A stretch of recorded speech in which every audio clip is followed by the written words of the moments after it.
Thank you for joining us today for our Electronic Retirement 101 sessions. My name is Jason Stegan, a compliance auditor here in Employer Services. This Retirement 101 training will be broken up into 4 sessions. In addition to this electronic training, we also offer the Retirement 101 training in our office every February and August. In our electronic sessions, this is session 1 of 4. Now let's turn our attention over to Beverly Snyder, who is the Accounts Services Manager in the Employer Services Department. She will be covering education for employers, retirement systems such as public employees, public safety, and firefighters, and eligibility rules.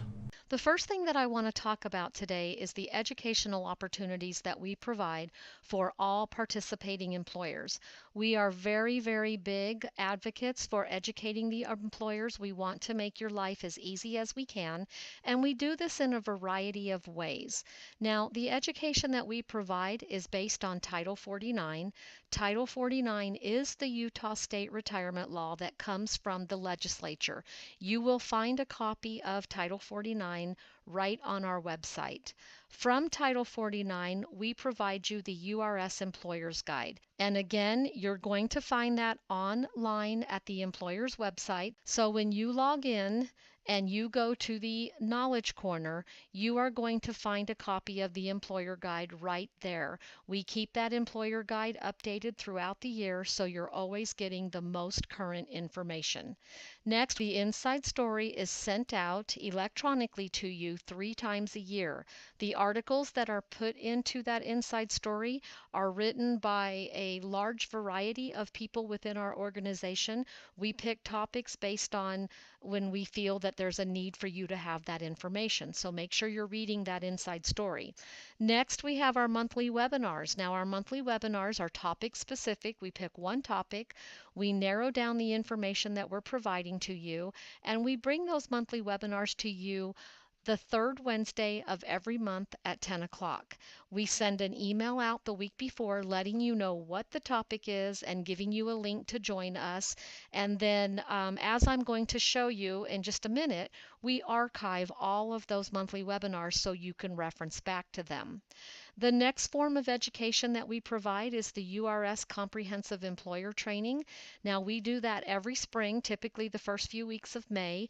We hit the road. We have a team. We go on the road. We wake up in a different city every day, and we provide you a little bit more of an in-depth training. We're going to bring you all of the legislative items. We're going to bring you any board resolutions. We're going to bring you hot topics that we continue to see as a challenge for the employers in an effort to help you figure out what you need to know regarding that. Registration for these URS Comprehensive Employer Trainings usually opens up in the month of March, and then we hit the road and we come to see you. So make sure you're looking for that registration. New to our educational team are the how-to videos. The how-to videos, we develop 2 of those a month. They are also archived under the Knowledge Corner on our website, and those are intended to help teach you how to navigate through our system. So if you ever have a time that you're trying to figure out how to upload a form and send it to us or do a certification, you would want to reference those how-to videos. The Retirement 101s, which is what you're doing today electronically, but we also offer these trainings twice a year here at the retirement office. We do them every August and February. Again, you'll receive a mass email letting you know when those are available. And finally, make sure you continue to pay attention to that URS website. We do, right there on the home screen, we do like to provide you updated information as it becomes available.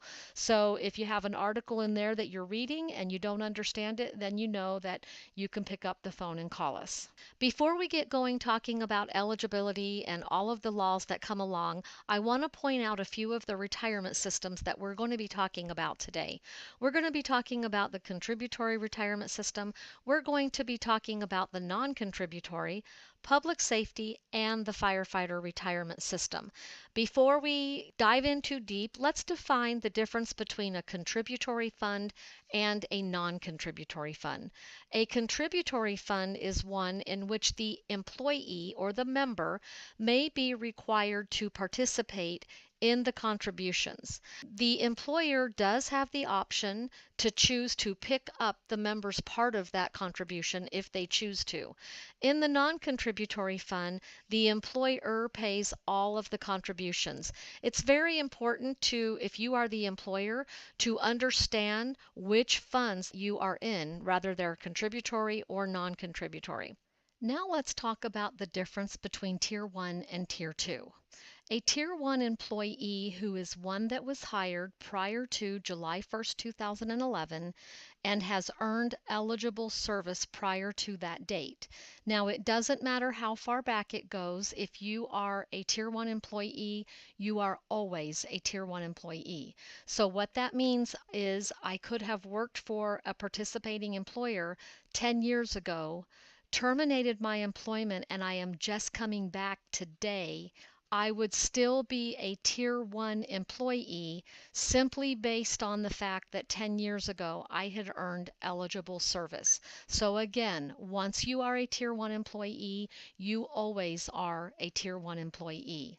Now, a Tier 2 employee is an employee who has been hired on or after July 1st, 2011. So basically, they never earned eligible service prior to that date. One thing I want to point out about the Tier 2 employees, it's important that you understand the Tier 2 system. Employees who enter into the Tier 2 system have 1 year in which they have to make an election regarding which fund they choose to be in, whether they're going to be in the hybrid fund, which is a defined benefit plan and a 401k, or do they want to be in a defined contribution, which is all 401k money. We have some information on our website that's going to break down for you the definitions in the Tier 2 system. So I would encourage you to go and make sure that you have a really good understanding of that Tier 2 retirement system. Let's get going on talking about employees and eligibility. Now, while you're watching this video, I might encourage you to grab a pad of paper and a pen. If we go through this presentation and you think of any questions that you might have or you need any clarification, write those questions down so that when you're done, you can either email or give us a call so that we can help you get all of your questions answered. So let's start with the basic question. Who in your organization has to be certified on the URS website? The answer to that question is everybody. Eligible, ineligible, elected, appointed, exempt, post-retired. It doesn't matter what their status is. If they come to do any work for your organization and you are compensating them, you are required by law to go onto the URS website and certify them applicably. So make sure that you have a really good understanding of that. The question that we always get, or the pushback that we always get, is, well, I don't have to certify my elected and appointed because they are not employees. Well, from the retirement point of view, if they are elected or appointed to represent your agency, then to us, we treat them just like an employee, meaning you have to certify them. The big reason behind that is you have to know who all of your post-retired employees are, even if they are an elected or appointed official. Next, let's talk about eligibility. You hire an employee, you find that they are eligible or maybe ineligible. When do you need to certify them online? So the answer to that question is the law gives you 60 days to certify them online into our system as an eligible employee. The problem is if you wait 60 days and you hired me 60 days ago and I was eligible, you now have to go back and do an adjustment for the periods that you have missed because, going to the next box, retirement benefits have to begin in the same pay period that I was hired in. So if you hire me on May 15th and your next payroll is May the 20th, I get service for those 5 days, and therefore you have to report me in the same pay period that I was hired in. And so if you wait the full 60 days before you certify me and add me to your contribution report, you're going to have to go back and go through the adjustment process to put all of my service in place back to the day that you hired me. So rule of thumb is when you hire your employees, get them certified as quickly as you can and add them to your next contribution file coming into our office.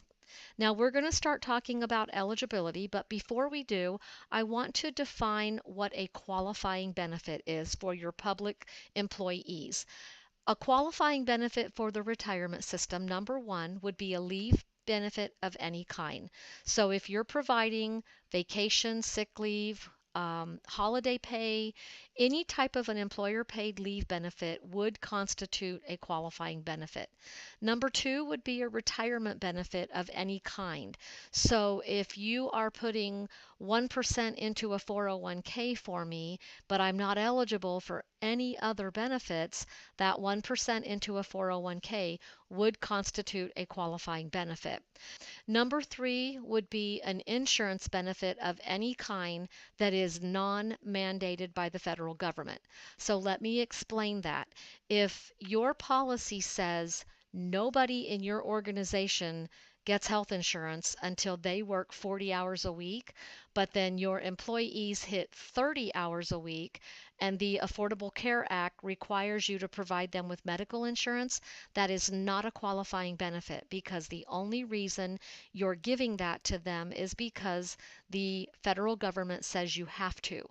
If your policy says that I get health insurance when I work 25 hours a week, so I hit my 25 hours a week and you provide me with that medical insurance, that is not mandated by the federal government and therefore it is a qualifying benefit. One side note, employer paid contributions into an HSA or an HRA are considered a qualifying benefit. So now we're going to talk about eligibility and we're going to break it into several different groups because the different retirement systems qualify for retirement benefits differently. So right now let's start by focusing on the public employees. In order to be eligible in the public employee retirement system, your members have to be working an average of 20 hours a week and receive one of those qualifying benefits that we just talked about. I want to point out that it's not one or the other. It has to be both. I have to be working an average of 20 hours a week and get at least one qualifying benefit. If I do that, I am eligible for retirement benefits, and you would go online and certify me eligible, and you would start those contributions in the same period that I met eligibility. One thing I want to point out is you may have employees that are working an average of 20 hours a week, so you've certified them eligible and you're paying contributions on me, you're paying contributions, and then all of a sudden I have one pay period that I drop down to 15 hours a week. You're not determining eligibility by the pay period. You're determining eligibility based on an average of 20 hours a week. If I was hired to work 20 hours a week, but I drop below one pay period, you continue to pay the contributions even for that pay period that I drop below 20 hours a week. Now let's take a moment and talk about those classified school employees. So for the school districts, you might remember that prior to July 1st, 2013, classified school employees did not need a benefit to qualify. All you were basing eligibility on was their hours. House Bill 255 was introduced, which said the classified school employees now need a benefit to qualify. But of course, they threw in that grandfather clause. What the grandfather clause says is if you have a classified school employee who was hired with your school district prior to July 1st, 2013, and they earned service credits, so they at one point during their employment period met eligibility, they've never terminated with the school district, then they are grandfathered in and do not need a benefit to qualify.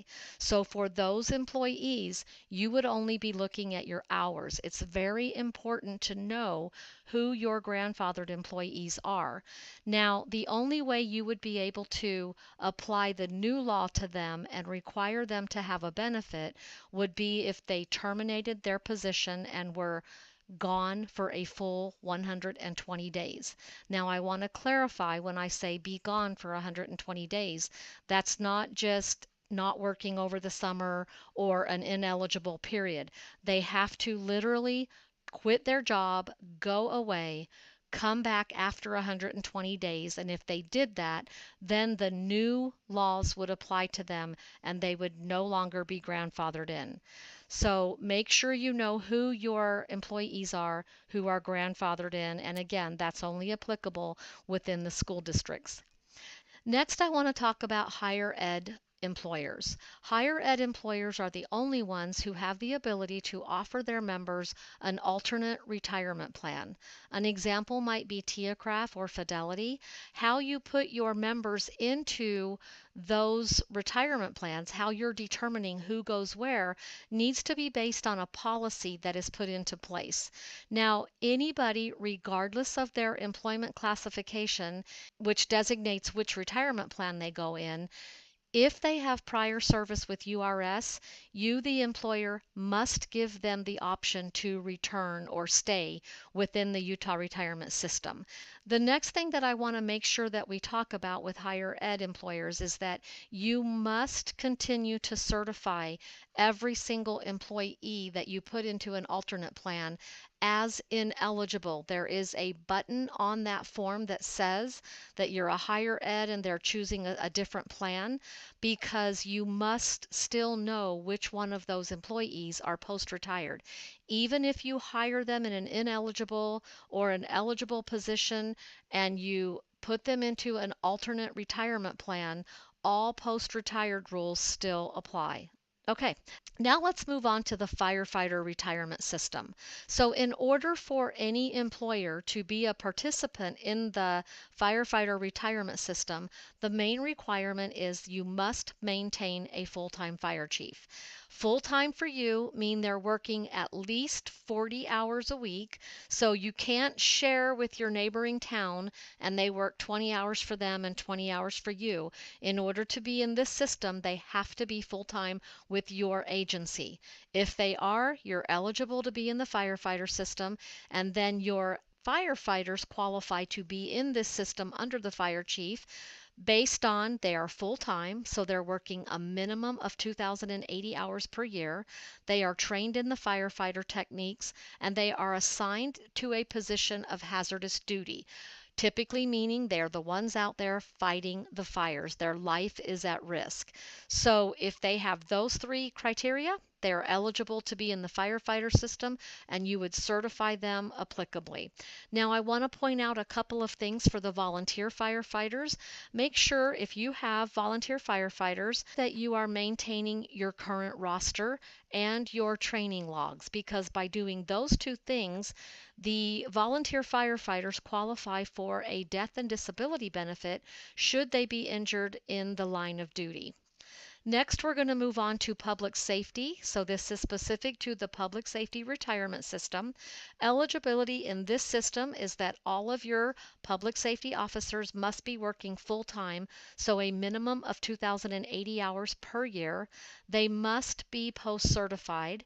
They have to be working in a position where their life or their personal safety is at risk. They're the ones that are out there responding to the threats, providing community protection. The only exception to this rule is those that are approved in a dispatch position. Now, the one thing I want to point out when it comes to the public safety, and we continue to have problems with this, so I want you to make this a homework assignment. All of the job descriptions that relate to your public safety officers in that system must be approved by our office prior to you putting employees into that system and sending in contributions for them. You submit all of those job descriptions to us electronically. If you go into that Employee Management Center, scroll down the left side, click on that Public Safety button, you're going to get a list of all of the positions that are related to your organization. Out to the right of the job title, it'll tell you if it's been approved or rejected or if it's pending. If you ever make a change to one of your job descriptions and you need to send us a new one to reapprove it, click on the little pencil and send us a new job description that's been edited, and we'll get that reapproved for you. If you have a brand new position, then you can go up and click on the green tab that says New Position, and we'll send that through our process. It's all done electronically. You can get your answers right there on that page. We'll tell you if it's pending, rejected, or approved. When you submit a new job description or a changed job description, it usually takes about 10 business days to give you an answer one way or the other. Dispatch positions can now be covered under the Public Safety Retirement System, but there are a few requirements. So since they are going to be in the Public Safety System, again, they have to be full-time, working a minimum of 2,080 hours per year. And you, the employer, must choose to put the dispatchers into your public safety. If you don't want to, leave them in the public employees. But if you choose to put dispatchers in the public employees, you have to put them all in there. You're not picking by person. You're saying our dispatchers are going to be part of the public safety system. Those that are all full-time would then be covered under that system. If you happen to have part-time dispatchers, they would remain in the public employee system because, again, in the public safety, they have to be full-time. Anybody that you put as a dispatcher into the public safety system must be dispatch post certified, and again, that job description also has to be approved.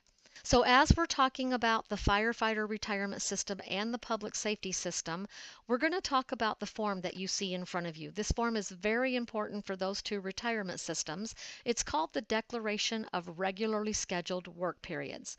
The top section will be applicable to your firefighters. The middle section will be applicable to your public safety. You're going to use this form to tell us what their regularly scheduled work hours are.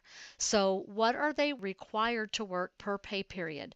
That is very important to us here at the retirement system, and it should be important to you because in these two systems, you can only report retirement eligible compensation based on what their regularly scheduled work periods are.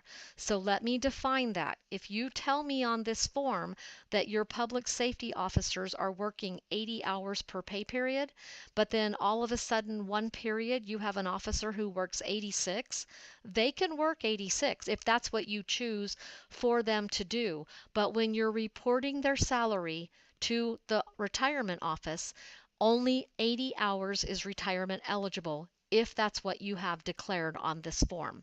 Very important. In the public safety and the firefighter system, you have to report the base hours every pay period. So for example, if I have a pay period that I only worked 72 hours, you have to fill in the other 8 hours with vacation, sick leave, holiday pay. You're required to report your base hours every single pay period. Okay, if you ever get to a point where you have any questions on your base hours with your firefighters and your public safety, I encourage you to call our office and let us help you through that. When we come out and do our compliance reviews, we continue to have problems with incorrect contribution reporting for your firefighters and your public safety. So please don't hesitate to give us a call. Thank you for joining us for session 104. We hope you found this information valuable. Please join us for session 2, which will include topics such as elected and appointed officers, independent contractors, post-retirement, system ineligibility, and terminations. If you have any additional questions on any of the topics, please feel free to contact myself. I'm Connie Ventura Smith, a compliance auditor here at Utah Retirement Systems. My phone number is 801-366-7447. You could contact Beverly Snyder, the Account Services Manager, at 801-366-7493, or you can contact Jason Stegan, a Compliance Auditor, at 801-366-3976. Thank you for your attendance, and don't forget to join us for Session 2 of 4.